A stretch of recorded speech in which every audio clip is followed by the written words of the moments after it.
భవానీ అదేవిధంగా తమ్ముళ్ళందరికీ మరొక్కసారి ధన్యవాదాలు. ఈ కార్యక్రమాన్ని ఉద్దేశాలు వివరించాల్సిన బాధ్యత నాది. తెలంగాణ నలువైపులా ఉన్న ఉమ్మడి జిల్లాల్లో ఈ కార్యక్రమాలను ఏర్పాటు చేయడం జరిగింది. ఎందుకన్నా ఈ కార్యక్రమాలు అనే మన తమ్ముళ్ళు అడుగుతున్న సందర్భంలో రెవెన్యూ కుటుంబాల్లో జరిగిన తీవ్రమైన అన్యాయాన్ని సంఖ్యలను తెంచుకొని రెవెన్యూ ఉద్యోగులు పునర్వైభవం వైపు వస్తున్న సందర్భంలో కొన్ని అపోహలు సందేహాలు ఉన్నాయి. ఆ సందేహాలన్నిటిని తీర్చాల్సిన బాధ్యత నాది. ఆ తీర్చాల్సిన బాధ్యత సందర్భంలో మీరు గతంలో చూసినారు, ఇంత ముందు మాట్లాడిన మా మిత్రులందరూ కూడా చెప్పినారు, చాలా పొగిడినారు, అది చేసిండు ఇది చేసిండు లచ్చన్నని. అది నా గొప్పతనం కాదు. ఎందుకంటే మీరు పెట్టుకున్న నమ్మకం కావచ్చు, ఈ ప్రభుత్వం వచ్చిన తర్వాత మనకి ఎంతో మేలు చేసింది అనడానికి ఒకటే ఒక తార్కాణం. వచ్చిన వెంటనే ఒక కమిటీని ఏర్పాటు చేసి ఆ కమిటీ రూపంలో వచ్చిందయ్యా అంటే తిరిగి రెవెన్యూ వ్యవస్థని పునర్వైభవం వైపు తిప్పడానికి నాకు ఒక భాగస్వామ్యం కల్పించినారు. ఆ భాగస్వామ్యమే ఈరోజు పరుగులు విడుస్తుంది. ఎవరు కానీ విని ఎరగని భవిష్యత్తులో కూడా తీసేలేని అవకాశాన్ని మనం పునాదులను వేసి ఈరోజు ఇక్కడ తీసుకురావడం జరిగింది. తెలుసు, మనం చాలా కృతజ్ఞత తెలియజేసుకోవాలి ప్రభుత్వానికి, గౌరవనీయులైన పెద్దలు ముఖ్యమంత్రి వర్యులకి, గౌరవనీయులైన పెద్దలు రెవెన్యూ మంత్రి వర్యులకి మనం ఎంత రుణపడి ఉన్నాం అనేది కూడా ఈ సభాముఖంగా తెలియజేసుకోవాలి. ఎందుకంటే ఒక సాహసోపేతమైన నిర్ణయం తీసుకున్నారు. మీకు తెలుసు, ఆ రోజు మీ మీద పడ్డ మచ్చ, ఆ మచ్చని తొలగించుకొని తిరిగి శాఖలోకి రావాలంటే ఈ ప్రభుత్వానికి ఎన్నో అనుమానాలు, ఎన్నో అపోహలు, ఏం జరుగుతుంది ప్రజల నుంచి, ప్రజలకి ఏం సమాధానం చెప్పాలి, ప్రజలకి ఏం సమాధానం ఇచ్చుకుంటే మేము న్యాయం చేయగలం, మాకేమన్నా రివర్స్ వస్తుందా అని సందేహాలను మా ముందుంచడం జరిగింది. ఆ సందేహాలను నివృత్తి చేస్తూ ఈ రోజు ప్రతి గ్రామానికి ఒక రెవెన్యూ అధికారిని సృష్టించడం ఈ భూభారతితోనే సాధ్యమైనది. చెప్పక తప్పదు. భూభారతి వస్తే రైతులకి మేలు జరుగుతుంది, ఉద్యోగులకి భరోసా ఏర్పడుతుందని ఈ చట్టంలోనే మనం నమ్మాల్సిన అవసరం వచ్చింది. ఎందుకంటే ఆల్రెడీ గతంలో వచ్చిన చట్టాలు చూసినాం. ఇందుకు అతి తక్కువ కాలంలో చట్టాలని మారుస్తూ భూభారతి చట్టం ఆవశ్యకత ఏంటిదో కూడా చెప్పాల్సిన అవసరం. మనం ఒక చట్టం మార్పులు చేసినప్పుడు ఉద్యోగులకు భరోసా ఏర్పడుతూ రైతులకు మేలు చేయాలనే ఉద్దేశంతోనే ఈ చట్టాలను తీసుకొస్తున్నారు. రైతులకు మేలు చేసే క్రమంలో మన ఉద్యోగులను కూడా మనం కాపాడుకునే పరిస్థితులు ఉండాలి. కాబట్టి చెట్టుకొకళ్ళు పుట్టకొకళ్ళు ఏ శాఖలకు పోయిన అందరినీ తిరిగి మన శాఖలకు తీసుకురావాలంటే ఇది ఒక్కటే అని మేము భావించిన ఆ రోజు నాతో పాటు నా మిత్రుడు సునీల్ కలుపుకున్న చట్టంలో ఏముండాలి, చట్టంలో వస్తే ఏం చేయాలి, మా ఉద్యోగులకి ఏం మేలు జరగాలనే ఒక ఉద్దేశాన్ని వివరిస్తూ చట్టాన్ని ముందుకు తీసుకెళ్ళాం. ఈ రోజు అదే మనకి ఒక ఆయుధంగా, మనం ఒక ధైర్యంగా, ఒక నమ్మకంగా ముందుకు రావడానికి అవకాశం వచ్చింది. తమ్ముళ్ళకి చాలా అనుమానాలు ఉన్నాయి. ఇప్పుడు ఇంతకు ముందు చెప్పిన మిత్రులు చెప్పినట్టు ఒకరు అంటారు జీవో నెంబర్ 129 రద్దు చేయాలని. అదే ప్రభుత్వం అనుకున్న రద్దు చేసేసి కొత్తగా రిక్రూట్మెంట్ చేసి ఏం చేద్దాం? ఏమైనా చేసేది ఉందా? అవకాశం ఏమైనా ఉందా? అంటే వాళ్ళ ఉద్దేశం ఏంటంటే ఇక మనం మళ్ళా తీసేసినాం కదా, ఎందుకు మళ్ళీ తీసుకురావడం అనే ఒక ఉద్దేశం ఉంది వాళ్ళకి. అరే మనమే కదా తీసేసింది మనమే కదా, ఒప్పంద పత్రాలు ఇచ్చింది మనమే కదా, పాములకు పోయి వాళ్ళతో మాట్లాడుకొని పంపిస్తే మాకు ఎలాంటి అభ్యంతరం లేదు, నిరభ్యంతర పత్రం ఇచ్చింది. అట్లాంటి వాళ్ళు ఈ రోజు ఈ జీవో బాగాలేదట, నేను కూర్చోబెడతా ఆ సీట్లో, ఏ జీవో ఇస్తే బాగుంటుందో చెప్పమని, ఏ జీవో ఇస్తే వాళ్ళ మేలు జరుగుతుందో చెప్పమని, ఏదంటే 129 జీవో ఉద్దేశాలు నాకు తెలుసు. నేను మాట్లాడిన 120 జీవో వచ్చే ముందు కూడా మాట్లాడినా. మా ఉద్యోగులకి, ఇక్కడికి వస్తున్న ఉద్యోగులకి ఎలాంటి అన్యాయం జరగకూడదు, జరిగే అవకాశం రానియకూడదని నేను పెద్దలతో మాట్లాడిన సందర్భం 4 గోడల మధ్యలోనే జరుగుతున్న కొన్ని సందర్భాలు, కొన్ని విషయాలు మీకు తెలియదు. దాన్ని మనం దాచుకొని మన వాళ్ళకి మేలు జరిగేలాగా చూడాలి తప్ప నష్టం జరిగే విధంగా చూడకూడదు. ఈ రోజు వారు చేస్తున్న పని ఏందో తెలుసా? ఒకే ఒక్క వ్యక్తి మీద దాడి. ఆ వ్యక్తిని మనం తగ్గిస్తే ఈ రెవెన్యూ వ్యవస్థను మనం రాకుండా చేయొచ్చు అనేది ఈ పోయినా తెలుసు మనకి. గతంలో ఉన్న సంఘాలు, జేఏసీలు తెలుసు మీకు. వాళ్ళన్నీ ఒక లక్ష్యంతో ఉంటాయి. వాళ్ళు ఏం లేదు, రెవెన్యూ శాఖ ఎప్పుడు కూడా బలంగా ఉండకూడదు. బలంగా ఉంటే మన ఉద్యోగ సంఘాల జేఏసీలు నడవవు అనే ఉద్దేశం ఒకే ఒకటి. ఆ రోజు విఆర్ఓలు పోతుంటే ఎవడు మాట్లాడలే. ఆ రోజు ఎవరు మాట్లాడలే, ఎందుకు తీసేస్తున్నారు, ఎందుకు ప్రశ్నిస్తున్నారు అని ఒక్కరు మాట్లాడలే. ఈ రోజు వస్తున్నారు, బయలుదేరారు. ఎందుకు బయలుదేరారు? ఏది కోసం బయలుదేరారు? ఒకటే, రెవెన్యూ శాఖ బలపడుతుంది. రెవెన్యూ శాఖ బలపడితే మన జేఏసీ నడవు. ఎందుకంటే రెవెన్యూ అంటేనే ప్రభుత్వం, ప్రభుత్వం అంటేనే రెవెన్యూ. రెవెన్యూ బలంగా ఉంటే మనం ఏం చేయము. గతంలో చూసినాం. ఇక మన సోకాళ్ళు నాయకుడు ఒకడు ఉన్నాడు, వాడికి తల లేదు, తోక లేదు. వాడు ఏం చేస్తుండో వాడికి తెలియదు. ఏం లేదు, ఒక అనుకుంటాడు. ఇక ఒక రాజు ఉండేవాడు, సామ్రాజ్యం అంతా కూడా కలవరిపోతుంటే వాడు పియానో వాయిస్తుంటాడు. ఆ సందర్భం వీడిది. ఏం లేదు, మనం ఒకటి రెవెన్యూ ఉద్యోగులను మంచి చేయాలి, వ్యవస్థ కోసం బయలుదేరితే వాడు వ్యవస్థను తీసేయడం కోసం బయలుదేరుతాడు. అరే, వ్యవస్థను తీసేయడం కోసం ఎందుకు బయలుదేరుతున్నారని మనమే చేసి కదా, మనమే సంఘాలతో మనం నడుపుతున్నాం కదా. నువ్వు నా తోడంటే ఇంకా రెవెన్యూ వ్యవస్థ బలపడుతుంది తప్ప వ్యవస్థ కోసం పనిచేస్తున్నావు తప్ప వ్యవస్థ తీసేయడం కోసం కదా పనిచేసేది. పనికి మాలోడా నువ్వు ఈ వైపు నాడు, పనికి మాలోడా ఇటువైపు నాడు అని సమాధానం చెప్తే రాలే. రాకపోతే నేనే నిర్ణయం తీసుకున్నా. మీకు తెలుస్తుంది నిర్ణయం ఏందో. ఆ బలంగా ఉండాలి, భవిష్యత్తులో ఉండాలి. భవిష్యత్తులో ఎలాంటిది కూడా టచ్ చేయాలంటే భయపడాలి. అలాంటి ఉద్దేశాన్ని తీసుకురావడం కోసమే ఈ రోజు ఆఫీస్ సబార్డినేట్ నుంచి డిటి వరకు తెలంగాణ రెవెన్యూ సర్వీస్ అసోసియేషన్ ఏర్పాటు చేసిన కారణం ఏంది? ఇట్లాంటి వాళ్ళందరికీ మంచి జరగాలని, ఇట్లాంటి వాళ్ళకి మంచి జరగాలనే. ఇట్లాంటి నాయకులుంటే వ్యవస్థలు నాశనం అయిపోయి, వ్యవస్థలను ప్రశ్నించవద్దు. నేను ఆ రోజు చెప్పినా మీకు తెలుసు. ఎవరి కోసమో నేను పోరాడలే, ఎవరి కోసమో నేను బయట ఉండలే. ఈ రోజు నా గురించి మాట్లాడుకుంటున్నారంటే మనం ఒక శక్తి అని మీరు ఎట్లా మాట్లాడుతున్నారో నాకు ధైర్యంగా ఆ రోజు చెప్పినా. నేను బుల్లేరు తగిలితే నాకు తగలాలి, నా వెనకున్న వాళ్ళకి కాదు అని ఆ రోజు చెప్పిన. బీఆర్ఏ తీసేస్తే అబద్ధాలని చెప్పిన. బీఆర్ఓలు తీసేస్తే, నా వ్యవస్థను నాశనం చేస్తే నేను సహించను, నా మిత్రుడైనా కూడా సహించను, నా మిత్రుడైనా కూడా సహించనని చెప్పిన. కారణంతో నన్ను తీసేసిన, నన్ను బయటకు పంపించిన. నీ ఉద్యోగం, నా ఉద్యోగం అవసరం లేదు. నా ఉద్యోగాన్ని తులపానంగా తీసేసి రిజైన్ చేసి వ్యవస్థ కోసం పనిచేసిన అలాంటి వ్యక్తి మీద మీరు దాడి చేస్తుంటే ఎవరి కోసం పనిచేస్తున్నారు? మీరు ఎవరి కోసం పనిచేయాలి? మన డిపార్ట్మెంట్ కోసం పనిచేయాలి, ఉద్యోగుల వెల్ఫేర్ కోసం పనిచేయాలి, కింది స్థాయిలో పనిచేస్తున్న అవుట్ సోర్సింగ్ ఎంప్లాయీస్ కోసం పనిచేయాలి, వాళ్ళ జీతం లేని వాళ్ళ కోసం పనిచేయాలి, వాళ్ళ ఉద్యోగ భద్రత కోసం పనిచేయాలి, ఉద్యోగ భద్రత కల్పించడానికి పనిచేయాలి. ఇట్లాంటి కోసం పనిచేయాలి. కానీ నాయకులు ఎవరి కోసం పనిచేస్తారు? జీవోలు రద్దు కావాలి, కార్యాచరణ ప్రకటిస్తారట. ఏం కార్యాచరణ ప్రకటించేది? అప్పుడు కార్యాచరణ ప్రకటించలేదు. విఆర్ఏ తీసేస్తున్న కార్యాచరణ ప్రకటించలేదు. ఇప్పుడు కార్యాచరణ ప్రకటిస్తాడా జీవో 129 మీద? ఏ కార్యాచరణ ప్రకటిస్తాను? తీసి లోపలేస్తే సక్కా సెట్ అవుతారు. ఏమనుకుంటున్నారు? జీవో నెంబర్ 129 వస్తే ప్రశ్నించరు, జీవో 317 వస్తే ప్రశ్నించడానికి అవకాశం లేదు. అప్పుడు కార్యాచరణలు లేవు. 317 మీద ఎంతమంది ఉద్యోగులు నష్టపోయారు, ఎంతమంది తమ్ముళ్ళు నష్టపోయారు? చెట్టుకోకరు పుట్టకోకరు పోయినారు. ఒక్కొక్కరు కనీసం ఒక సైంటిఫిక్ పద్ధతి లేకుండా నష్టం జరిగింది.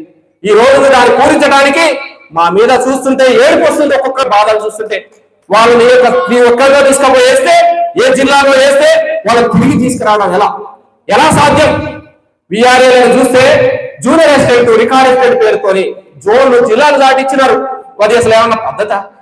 ఎక్కడ వారికి ఉద్యోగం ఇచ్చేది, ఉద్యోగ భద్రత కల్పించేది? వరంగల్ తీసుకొచ్చి రంగారెడ్డి, మామూరారు, కామారెడ్డి తీసుకొచ్చి గద్వాల. అసలు ఇది ఏమన్నా పద్ధత? వాళ్ళు ఎట్లా రావాలి? వాళ్ళ కుటుంబాలన్నీ ఎక్కడికి రావాలి? ఎట్లా రావాలి? ఏం తీసుకుంటూ వస్తుంది? ఒకే ఒక ఆలోచన చేసినాం. రెవెన్యూ మొత్తాన్ని ఒక తాటి మీద తీసుకొస్తే రెవెన్యూ వ్యవస్థను ఒక గాడిలో పెట్టాలనే ఉద్దేశంతో ఆ రోజు మీకు తెలుసు ఇది గడిచిన ఒక సంవత్సర కాలం.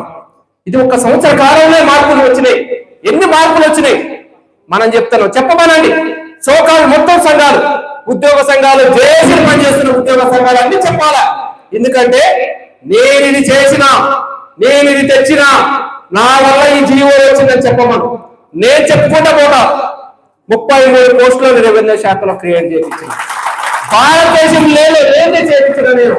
అది ఒక దగ్గర ఉంటే కాదు, ఏ రాష్ట్రంలో క్రియేట్ చేయించిన అది ప్రభుత్వానికి ధన్యవాదాలు తెలుపాలి. అదేవిధంగా 670 మంది ధరణి ఆపరేటర్స్ ప్రైవేట్ సంస్థలో ఉన్న వాళ్ళని కార్పొరేషన్ లో తీసుకొచ్చినాం. అది ఎంత మనం చేతుల ద్వారా జరిగింది.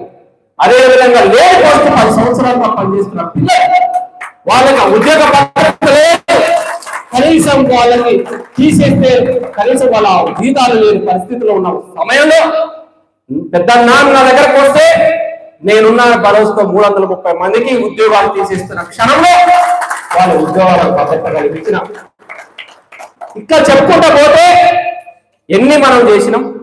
ఒక్క సంవత్సర కాలంలో ఎన్ని మనం విజయాలు సాధించినప్పుడు, వ్యవస్థ బలంగా ఉన్నప్పుడు ఏం జరుగుతుంది? ఈ వ్యవస్థలో ఇంకొకసారి రెవెన్యూ శాఖ వైపు చూడాలన్నా, ఎవరైనా ఇట్లాంటి చేయాలన్నా ఉద్యోగ సంఘ నాయకులకు కూడా భయం కలగాలనే ఒక ఉద్దేశం ఉన్నది. అదే కాదు, ఇంకా చాలా సమస్యలు ఉన్నాయి. రెవెన్యూ శాఖల సమస్యలు లేవని కాదు, ఉద్యోగులకు సమస్యలు లేవని కాదు, చాలా సమస్యలు ఉన్నాయి. విఆర్ఏలలో ఎన్ని సమస్యలు. రోజు నా దగ్గరకు వచ్చే వాళ్ళని చూస్తే నేను ఎక్కడ కూర్చున్నా, ఎవరి కోసం కూర్చున్నా? నేను CCLAలో కూర్చున్నా. దానిని కూడా వీళ్ళకి సహించలేక నా మీద కుట్రలు పొంది అక్కడుంటే రెవెన్యూ వ్యవస్థకి లాభం జరుగుతుందని, ఇక్కడ వ్యవస్థని లాభం చేస్తాడని నన్ను తీసేయడానికి ప్రయత్నాలు జరిగినాయి. మీకు తెలుసు, చాలా సంతోషాలు, సంబరాలు చేసుకున్నారు. బంతి ఎక్కడ కొడితే తిరిగి మళ్ళీ ఎట్లా వస్తుందో మళ్ళా అదే సీట్లో అక్కడే కూర్చున్నా. ఎవరి కోసం? మీకోసం కూర్చున్నా. నేను చెప్పిన రోజు ఒక 6 చట్టం వస్తే ఏం జరుగుతుందో, ఒక వ్యవస్థ బలమైతే ఏం జరుగుతుందో 11,000 మంది పోస్టులను క్రియేట్ చేయడానికి నాకు అవకాశం వచ్చింది. అవకాశంతో పాటు మీకు తెలుసో తెలియదో అక్కడ జీవోలో వచ్చిన విధులు క్షుణ్ణంగా చదవండి. రెవెన్యూ శాఖకి ఎంత బలంగా తయారైందో ఒక్కసారి చూడండి. మీరు అనుకుంటున్నారు అరే మాకు జీరో సర్వీస్ వచ్చిందని. ఎవరు చెప్పారు అసలు జీరో సర్వీస్ అని? మీ సర్వీస్కి ఒక్క ఇంచు నష్టం జరిగినా నేనున్నా. ఎందుకు చెప్తున్నా మీకు అర్థం చేసుకోవాలి. నేను లేదని మీరు అనుకున్నప్పుడు ఆ ఆలోచన రావాలి. రెవెన్యూ శాఖలు తిరిగి రండి. రెవెన్యూ శాఖలు తిరిగి వచ్చిన తర్వాత పదోన్నతులు ఆటోమేటిక్ వస్తాయి. రూల్స్ క్రియేట్ చేయడంలో మన పాత్ర ఉండదని మీరు ఎట్లా అనుకుంటున్నారు? రెవెన్యూ రూల్స్ రూల్స్ లో మన పాత్ర ఖచ్చితంగా ఉంటుంది. ఒక ఉద్యోగ నాయకులుగా కాదు, ఒక ఉద్యోగులుగా కూడా అక్కడ కూర్చున్నా నేను.